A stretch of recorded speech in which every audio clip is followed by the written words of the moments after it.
if we have the same product that doesn't change the functionality, there's no need of doing penetration tests every single time because the functionality really hasn't changed.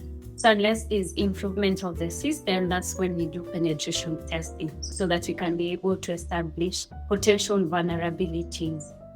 Hey, welcome to the FinTech Frontlines by Cora. This podcast is a collection of timeless ideas on how to build, launch, and operate a fintech in Africa from the most experienced minds in African fintech.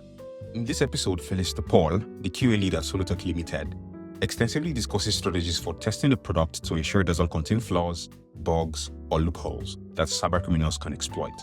Then she talks about how businesses can approach penetration testing. What strategies do you apply when testing out your product, ensuring that there are no security flaws or bugs or loopholes that cyber attackers can actually take advantage of? Okay, basically we have a couple of strategies that you use, but depending on so many constraints, we settle on a few of them. So currently we do our pen test, but it's done once a year and it's done on need basis, especially when we are doing new products. That's when we do our pen test because it can be very expensive doing our penetration testing. Also, before doing any strategy, we make sure that all the business functions are involved. That's the governance, where we have the E-suits, CTO, the CEO, and the cybersecurity personnel. And also when we define the other function where we have the design bit, we involve our design personnel, that's the UI, UX people, the project manager, the devs, and the DevOps people. The QA is in this phase of business function.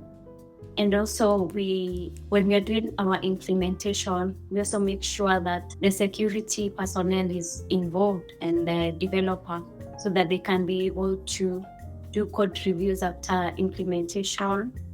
During the verification phase, that's when now the QAs are involved in a bit of security where they do some strategies like Dust and SAS.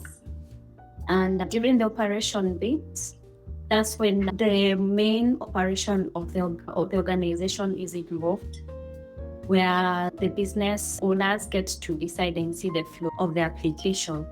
It depends on the strategy and the project that is partaking.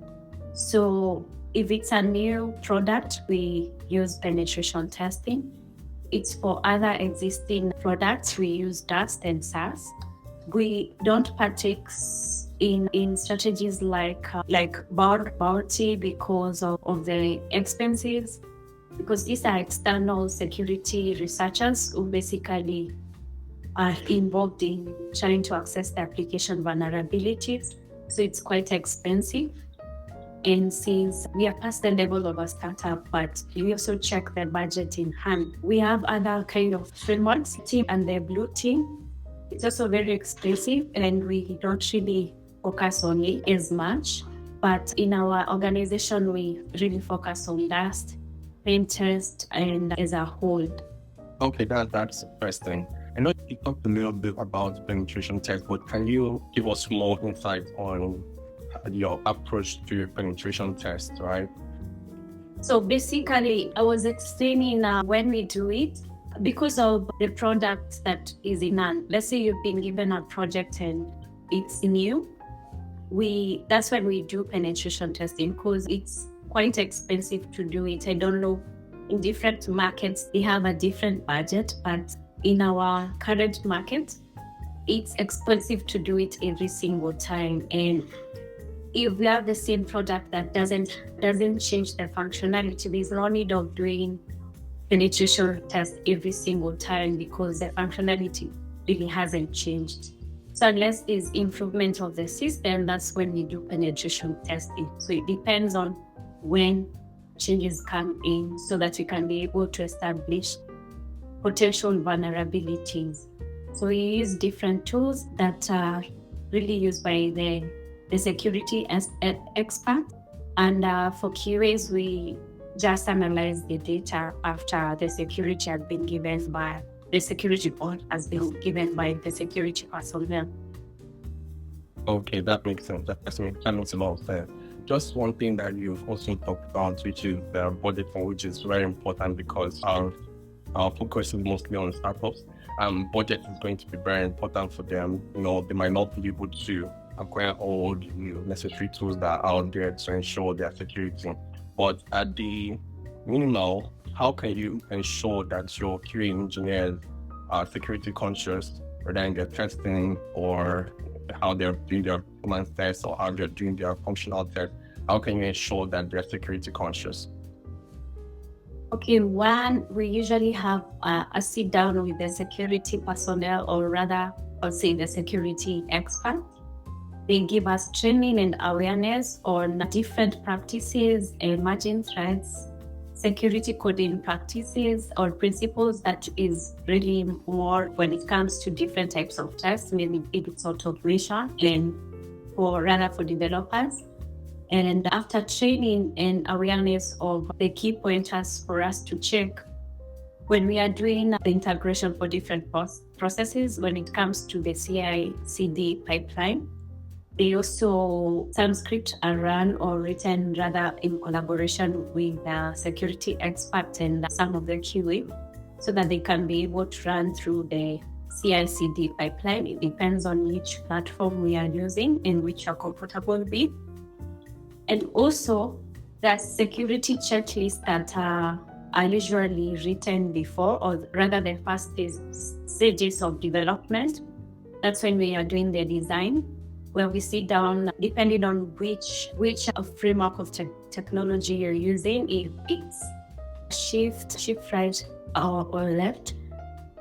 That's when we decide to involve QA security from the word go. So the checklists that are developed or rather listed down from the first phase, those are the ones that guide both security and QA during their processes of testing. So we are able to know what we'll check when we are doing the actual execution, and even reporting way much later. I've talked about collaboration with the security team, encouraging collaboration between quality assurance personnel and the dedicated security team. Regular interaction and knowledge sharing helps align security objectives, or rather, even when you're coming up with checklists during implementation, we really understand what should happen. So the collaboration in between security team and quality assurance helps prior implementation of projects. So we also use of secure testing environment. We make sure that the environment that we are testing has no leaks or sensitive data, and we mimic a real-world environment, how a real-world environment would look like when we are doing a test environment. Thank you for listening to this episode of the Solutech Frontlines. For businesses that are bullish on Africa, Cora provides all the support you need to start and scale with delightful payment products for collections, payouts, and settlements. Learn more at corahq.com.